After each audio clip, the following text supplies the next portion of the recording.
Comment naviguer avec nos blessures, aller au-delà de cette souffrance. Quel comportement avons-nous face à une blessure et comment travailler cette blessure pour pouvoir s'en séparer. Bonjour à tous, je suis Véronique Chaput, sophrologue, praticienne en hypnose et psychosomato-énergétique. Nous avons plusieurs façons d'être par rapport à une blessure. La plupart du temps, nous allons peut-être la banaliser, c'est-à-dire nous allons dire c'est pas grave, ça arrive à tout le monde, pourtant ça nous aura touché.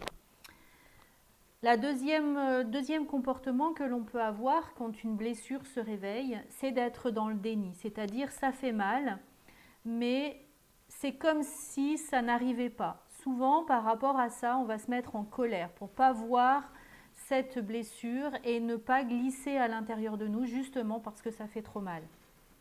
Le troisième état, c'est de pouvoir aller projeter ce qui ne va pas en moi, et je vais le voir facilement chez l'autre. C'est un peu comme quand je le projette, comme si je m'en débarrassais. Peut-être que par exemple, on va avoir de la confiance, on va voir quelqu'un de confiant. Comme nous, on manque de confiance, on va trouver l'autre, par exemple, parfaitement hautain, c'est-à-dire qu'il en fait trop, il est trop sûr de lui, pour qui il se prend.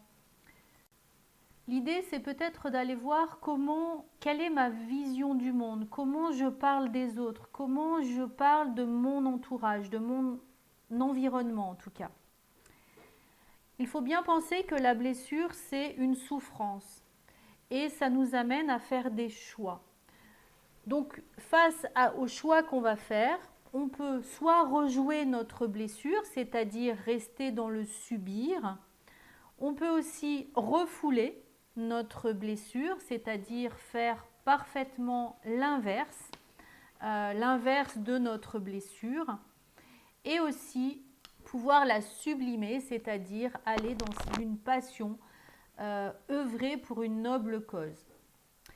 Quelles sont ces blessures et quelles vont être ces trois positions? Vous allez sûrement vous retrouver dans une blessure. On en a souvent une principale, mais on peut en avoir plusieurs à des degrés divers. La première, celle qui est peut-être la plus importante, c'est la blessure de maltraitance. On va souvent avoir beaucoup de colère quand on est dans cette blessure-là, et tout ce qui va être attrait à la faiblesse va nous mettre en rage parce qu'il faut devenir fort, c'est soi fort.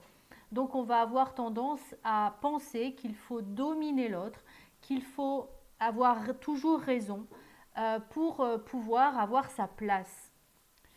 Si on est donc dans le rôle de victime, on va tout le temps chercher un persécuteur.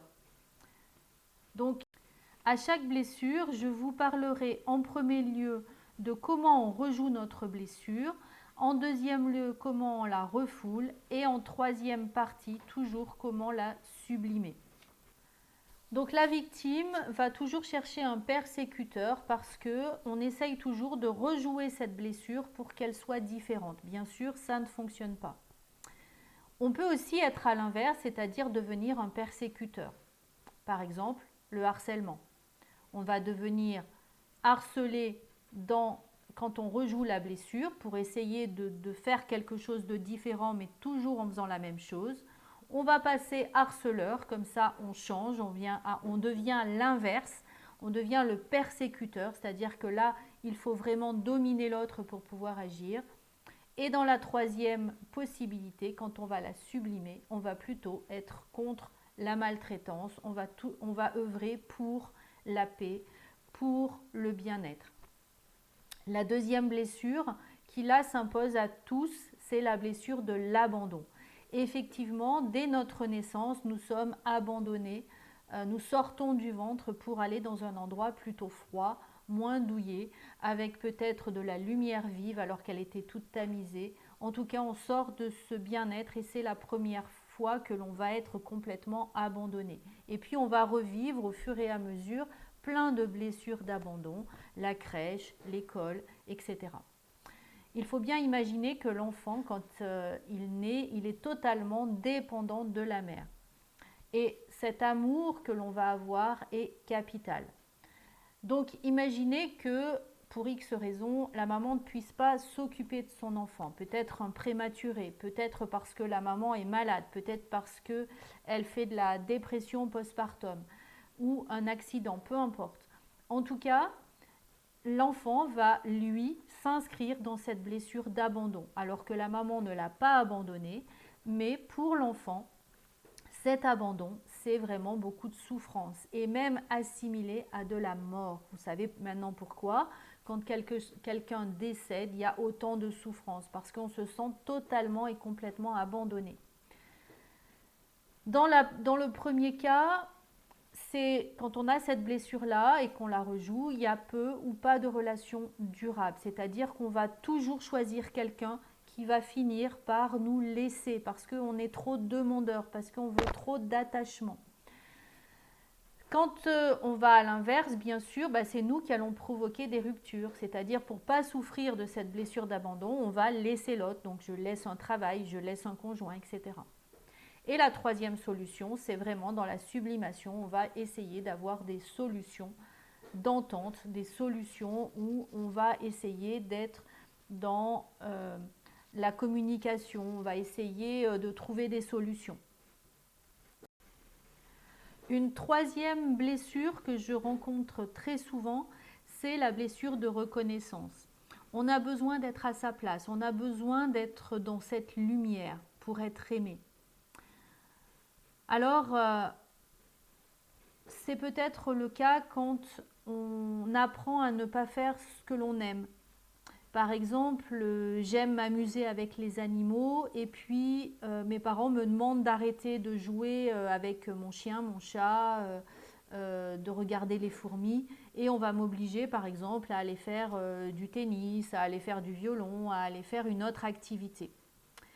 Et pour être sûr d'être aimé, parce que c'est vraiment très important d'être aimé, on l'a vu avec la blessure d'abandon, alors je vais me conformer aux exigences. Et je pense que je ne suis pas reconnue quand je suis avec les animaux. Donc pour être aimé, je vais me suradapter quand je vais être dans cette blessure-là et que je vais la poursuivre, c'est-à-dire que je vais essayer d'être performant, toujours être dans cette notion de performance. Et ça peut créer de nombreuses addictions puisque je ne suis pas vraiment moi-même. Au contraire, quand on va aller à l'opposé, on va accumuler les échecs comme pour montrer que finalement notre famille avait bien raison de nous dire qu'il fallait faire autre chose. Donc là, c'est dans le cas où par exemple, je me suis occupée d'animaux au lieu d'aller faire du violon.